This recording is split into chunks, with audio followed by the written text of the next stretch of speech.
So we're gonna have Johnny's, Greg is gonna present for Johnny's, we got Sergio's, and then we're gonna look at relationship building, right? Upholding our reputation as an advertising agency or any sort of company that we operate, right? Making sure that we're promoting ourselves in appropriate ways, not getting canceled for, putting up wrong source of information, misinformation, not getting too political, right? In many ways that can harm our brand. But look at some sponsorship and some corporate advertising as well too. All right, so what is PR? PR is strategic management of the relationships and messages, right? So any messaging that we put out there, we have to make sure that we have a team of individuals that can kind of monitor to see is it appropriate? What will be the response of the public from this messaging? This is a very sensitive topic that we are pushing out there, right? I mean, retribution, will we get canceled for some reason? Will we lose money, revenue, right? So it's relationships and messages that individuals, organizations have with other groups for the purpose of creating mutual goodwill. Stakeholders in this realm is known as publics. Right? So we say a stakeholder is anyone who has any vested interest in our brand, our product, our service, our organization, and whatever else we do. Right? Anyone who has any vested interest whatsoever. Here we want to improve the public opinion, right? We want to promote ourselves as having goodwill, promoting goodness for our company. Establish and maintain satisfactory reputation for our organization as well too. All right, so what's the difference between advertising and PR? We use advertising as a paid mechanism to reach an audience, right? We say that's not really PR. PR is more about managing the brand, managing the identity of the brand, not trying to solicit for more sales or any other objectives other than promoting goodwill. PR messages not openly sponsored, right? So we don't want to have sponsors with their public messaging, right? We want it to come straight from us. Sometimes it could be our CEOs, or we may have someone represent us, but it's not openly sponsored. Public trust PR messages more than advertising, right? It's a little bit more serious when you're putting out public relations messages as opposed to just your commercials and your billboards and things of that nature. PR is less precise. PR objectives not easily to quantify. Right? We kind of have to wait to see what is the response, right, on this.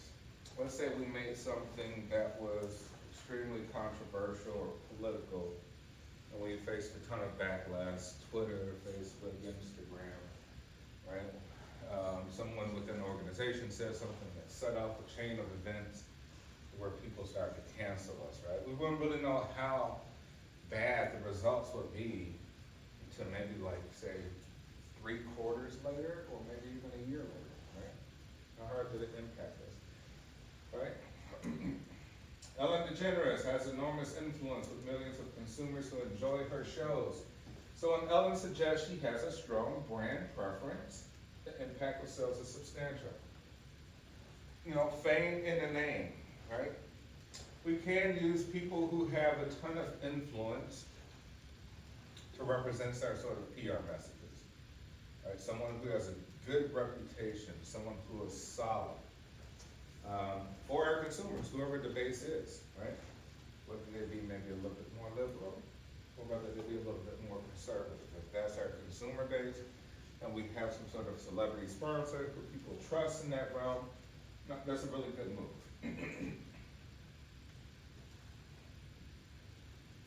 Advertising and PR in the eyes of practitioners. So advertising is public relations, is a tool to promote sales, so they kind of relate in some way, right? Public relations is PR is used to maintain relationships with all publics, including consumers.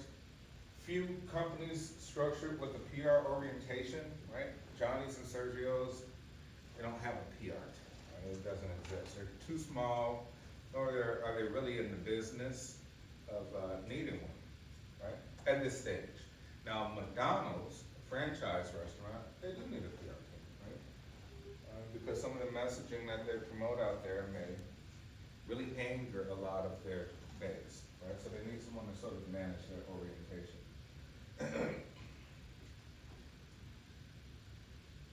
Relationship maintenance. Every company makes mistakes. Smart ones address them head on and renew their commitment to great products and service. The CEO of JetBlue offered an apology to customers for a week of operational snafus. He did not mince words.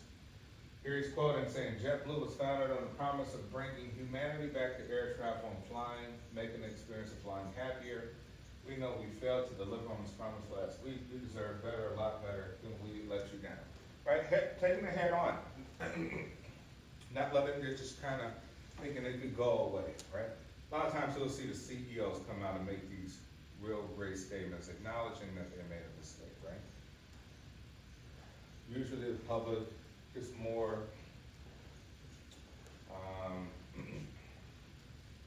the public kind of appreciates that at least you acknowledge that you made a mistake instead of promoting it onto the consumers themselves as if they made a mistake.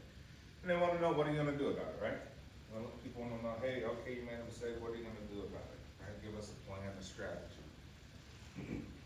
Planning and research for PR, constant monitoring, measuring, analyzing changes in attitudes and behavior of publics.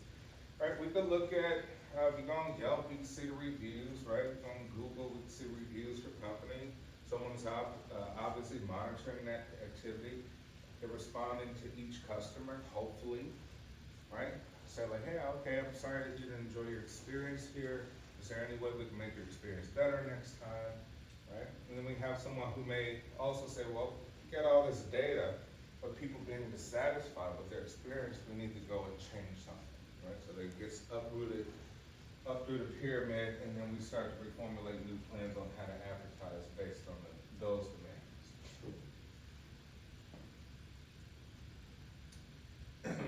And then publicity and press agency, right? Generation of news about a person, product, or service, right?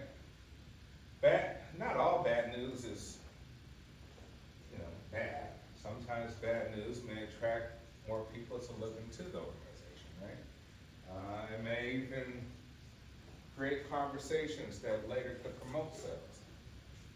So, it could be very strategic. Sometimes bad news is put out there on purpose. So we could say, hey, some things are put out there on purpose so that we can generate more attention and more buzz. But it has to be very meticulous how that is practiced.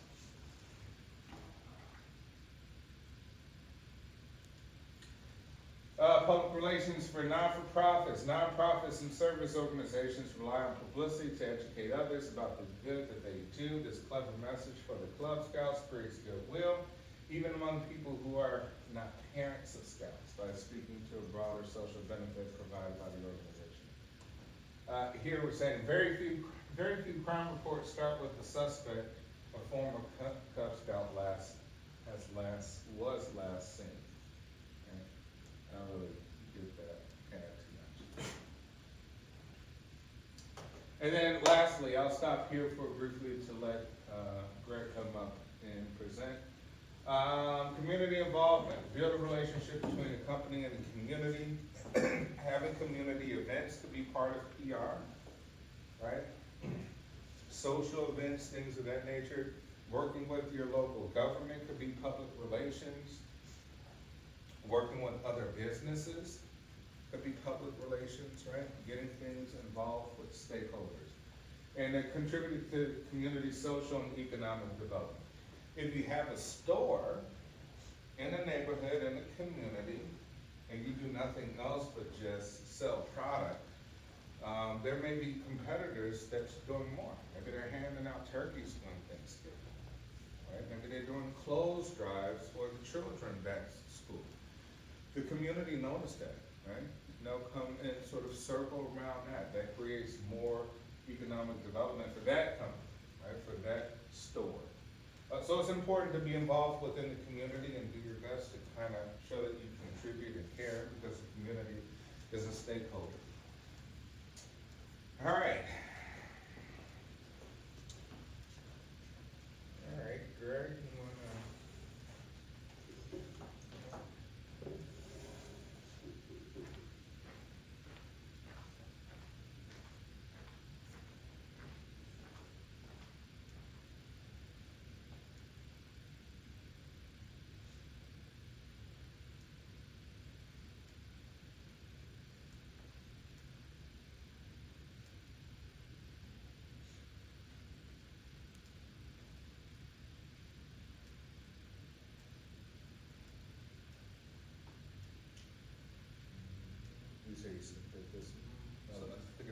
recently, right? Okay, let's see.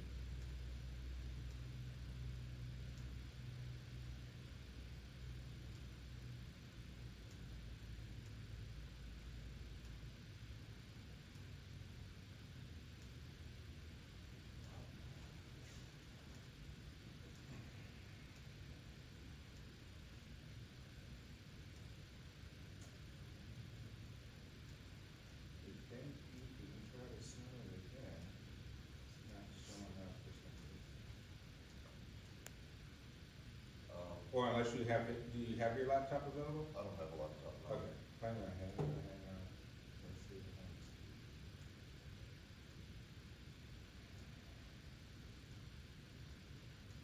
Yeah, it didn't come through for some Really? reason. Yeah.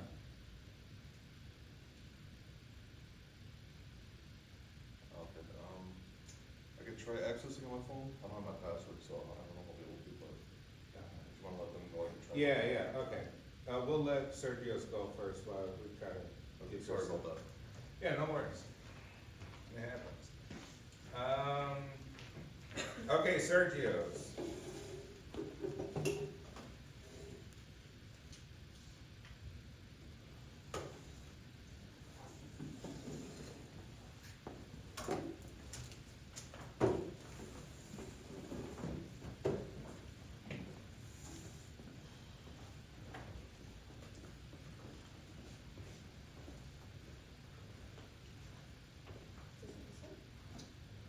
Yeah.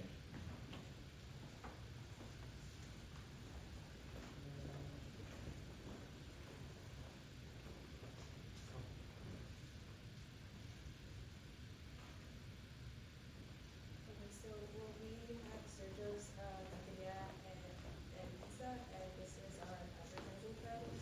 So the summary is, well, like we mentioned, we have Sergio's Taqueria and Pizza, which is located in Chicago, Illinois. So it's a restaurant that offers authentic Mexican cuisine, such as tacos, burritos, and traditional Mexican platters, alongside pizza options and hamburgers. So it provides a combination of taste for local Chicagoans and tourists. And its mission is to deliver a delicious dining experience that combines the flavors of Mexican street food with the comfort of pizza. So our objective with this advertising plan is to increase foot traffic to Sergio's and create a social media presence among students. And the ways we plan to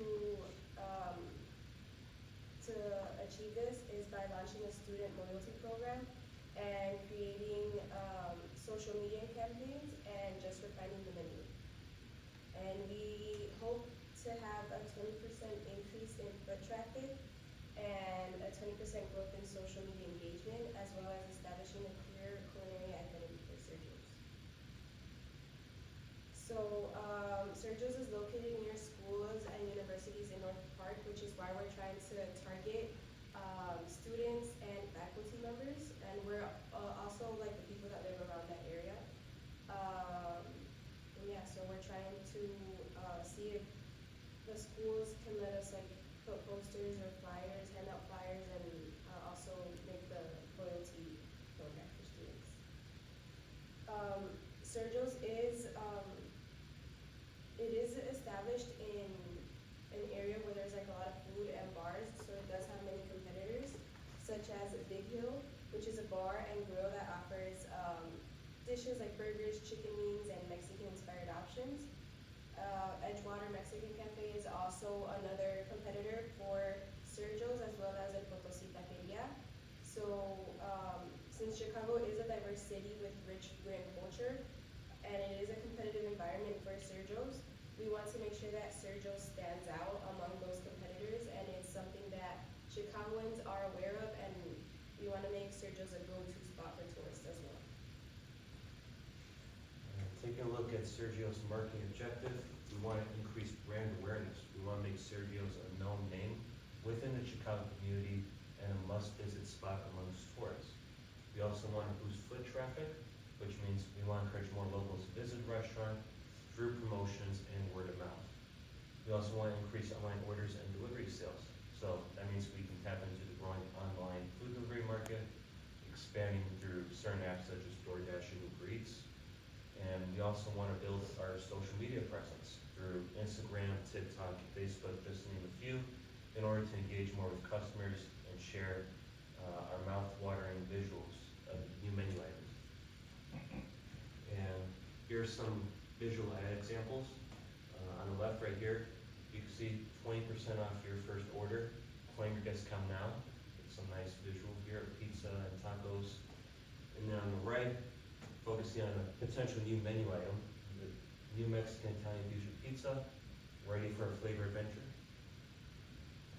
We have some more ads right here. Craving tacos and pizza, why not both?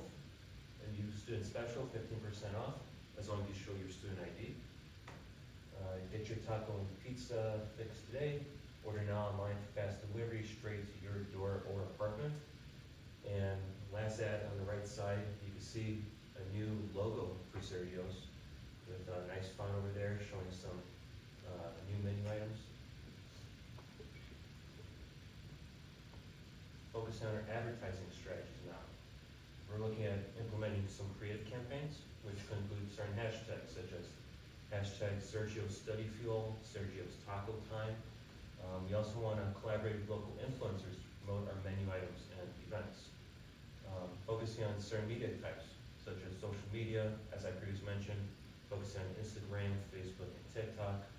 We also are looking at geofencing display ads, which we want to target more of those student-heavy areas. And looking at email campaigns, we want to send out monthly updates and exclusive deals. And for example, a potential call to action might include get 20% off your first order, follow us today. And looking at this potential new logo, this was the previous old logo on the left-hand side right here. And the new one on the right-hand side, you can see that little difference right there. Simple, still has that simplicity with it, along with some bright colors and displays the best of what Sergio has to offer. So for the financial plan, we're gonna break down the cost over 3 months. For social media ads, it'd be about 2,200, geofencing display ads, 1,200, email campaigns, 50, influence partnerships, 300, content marketing, 300. With all that, we want to increase foot traffic and sales from students. So the goal for month 1 would be social media ads, so they'll bring awareness on Instagram, TikTok.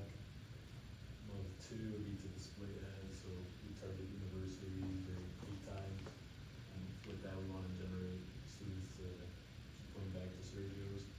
Month 3, email campaigns, and then updates and menu sneak peek. So what that is like the ad we saw, call to action one. Month 4, social media ads, support hashtags, campaign specials. So with that, we want to maximize engagement. And then month 5, content marketing. We have blog posts, and that would enhance Sergio's position in the market. And our metrics for success would be increase foot traffic by 20% within 6 months. We also want to increase their followers by 1,000 and increase their online sales by 15% through delivery apps. And also, we want to see more customer feedback and engagement.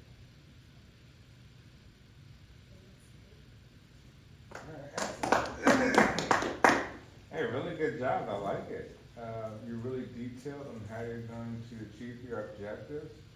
Are you gonna use all the different ways to bring people in? The influencers, like the new logo a lot, like the advertising that you did for the new menu, potential new menu.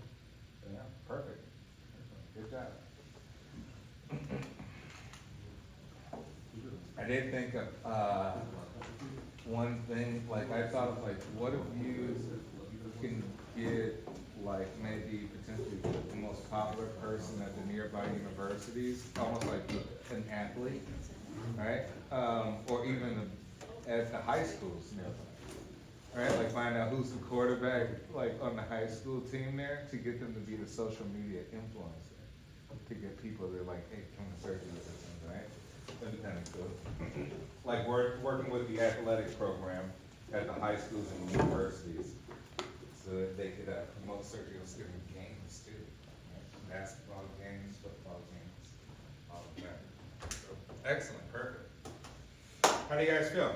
You wanna, feel I'm trying good? to send it to you right now. Okay. You ready to present? All right.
All right, what you're doing now, just continue to lecture a little bit more until you get set up.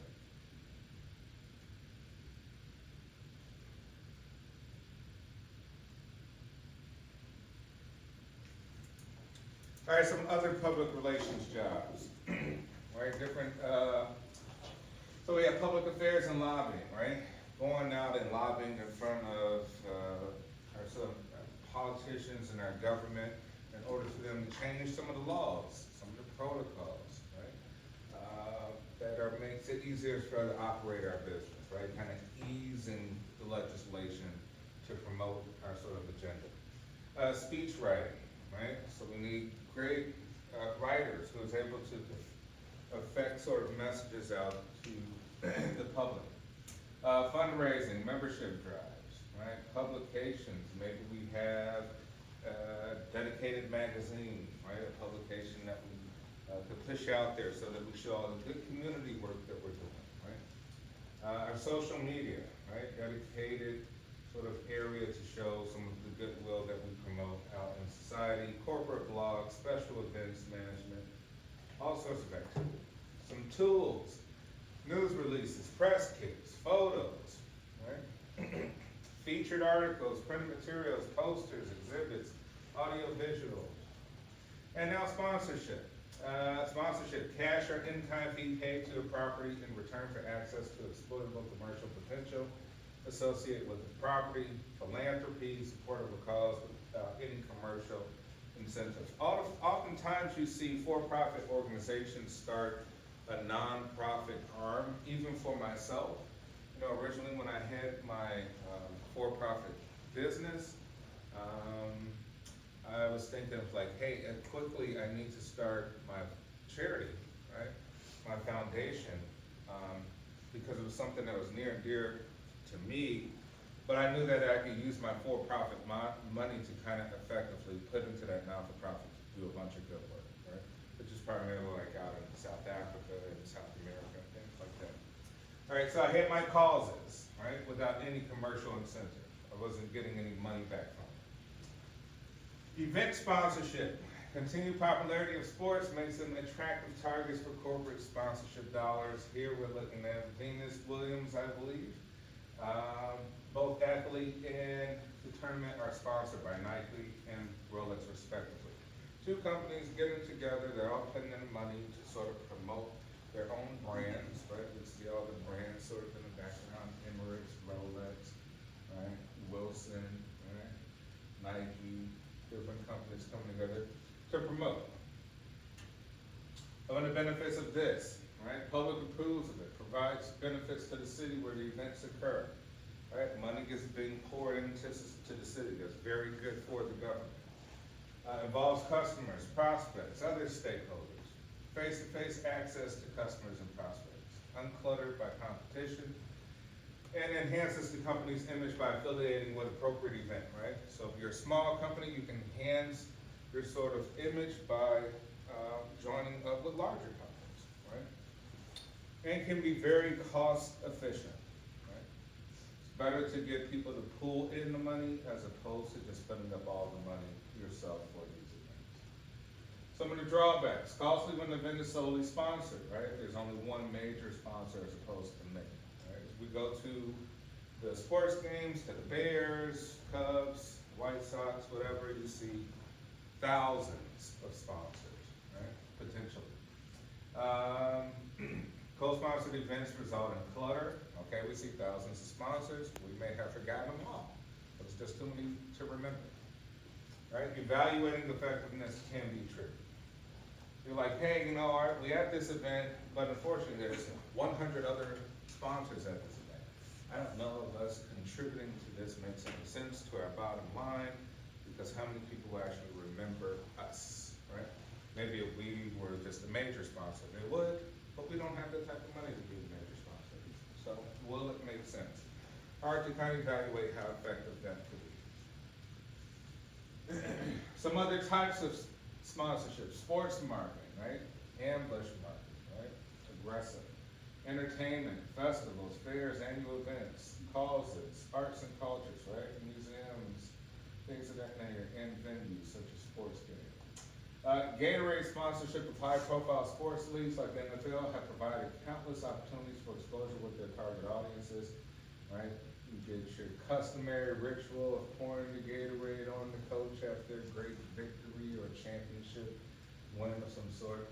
Hey, exciting, right? Everybody's catching the moment, but who really wins? Gatorade, right? They can use that image to promote, and it sticks in people's mind. Okay, I'll stop here. Did you email? Okay. We'll stop here.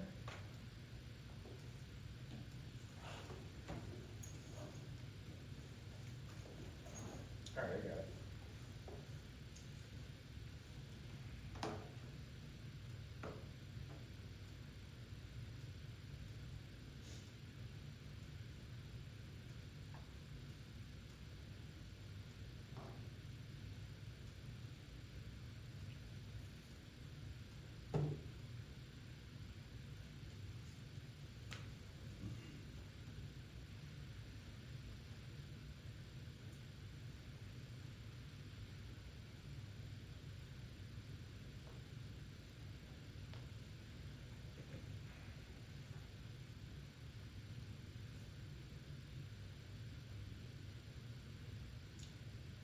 Give me 1 second.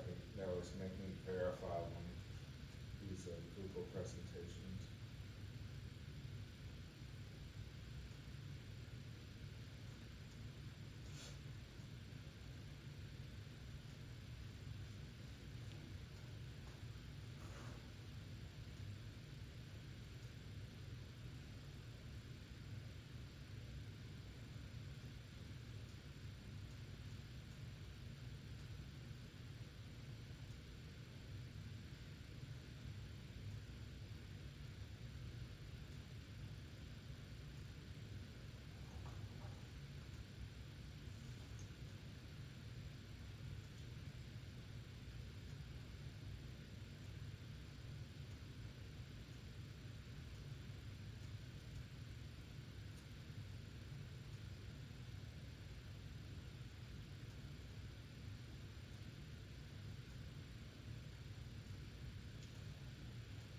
All right, we got Johnny's Beef.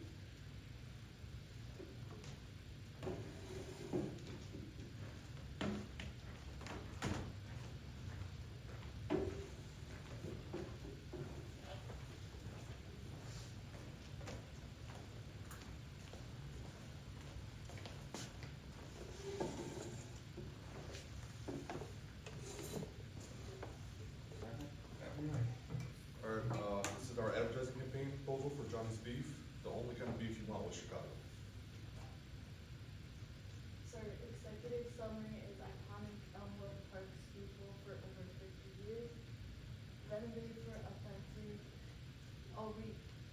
When owned for authentic Italian roots and Chicago-style cuisine, campaign goal reinforce legacy, attract new customers, and engage the community using social media.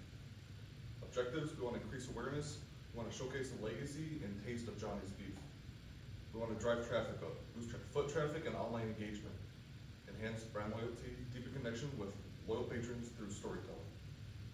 And target audience, primary audience, age 16 to 55, local Chicagoans and suburban residents, interest, local dining, Chicago food culture, family tradition, secondary audience, tourists seeking authentic Chicago food experience. Our creative strategies, slogan we're going with is the only kind of beef you want in Chicago.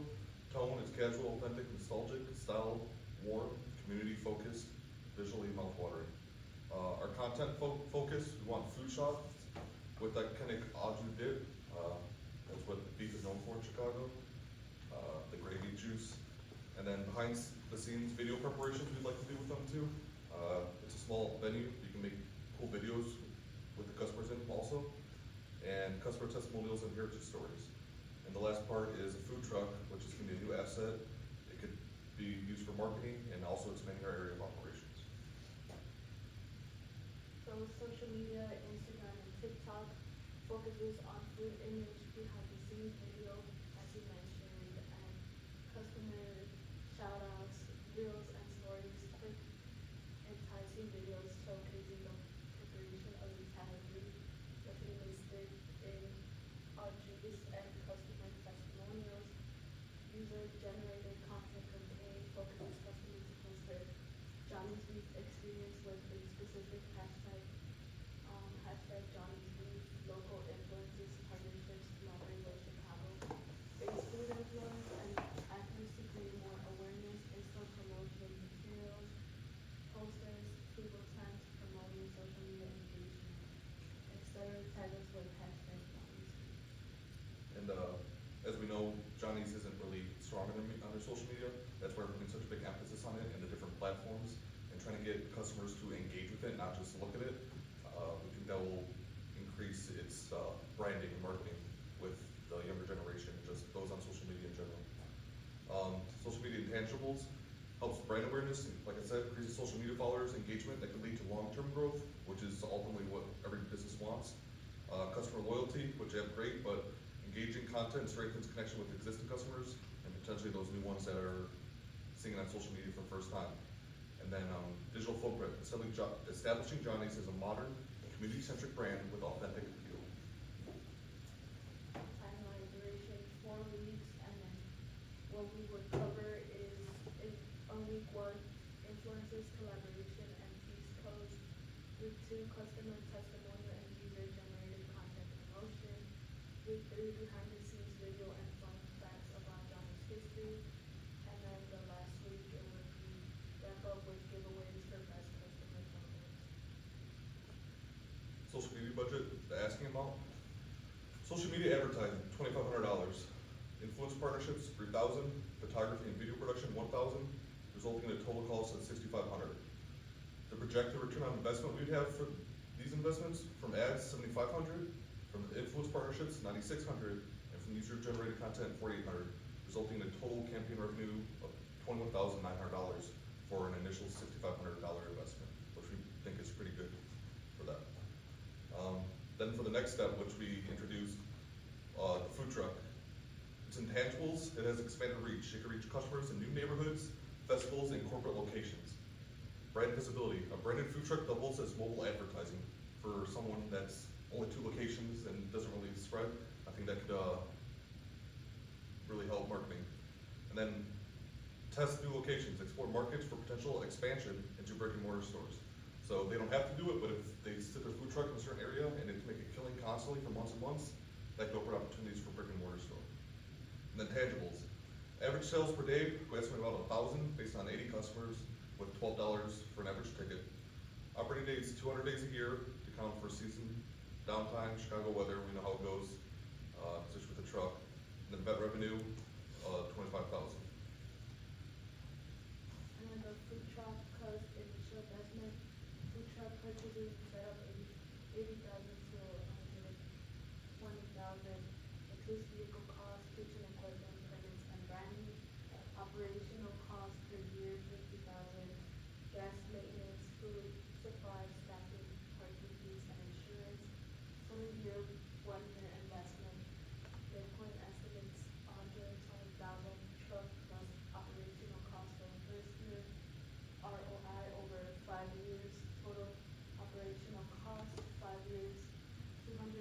$150,000, and then the total revenue in 5 years is $1,125,000.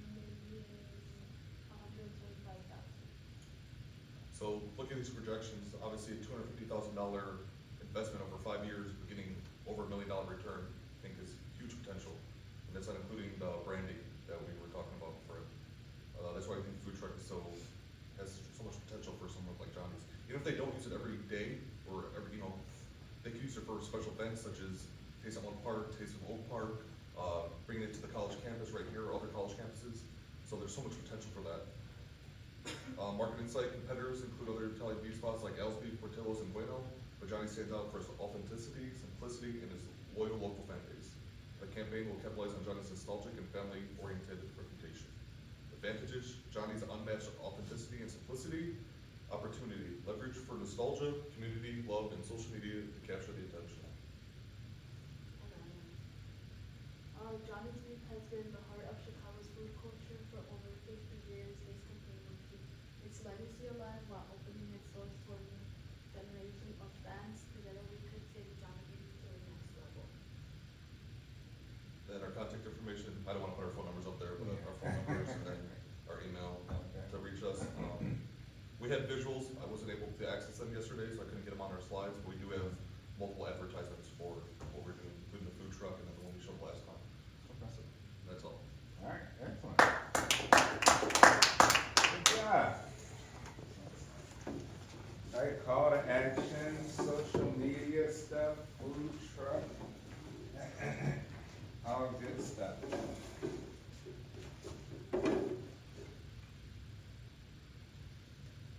All right, what time is it? 7:15. I think we'll call it for today. Let's give ourselves an early day after a presentation.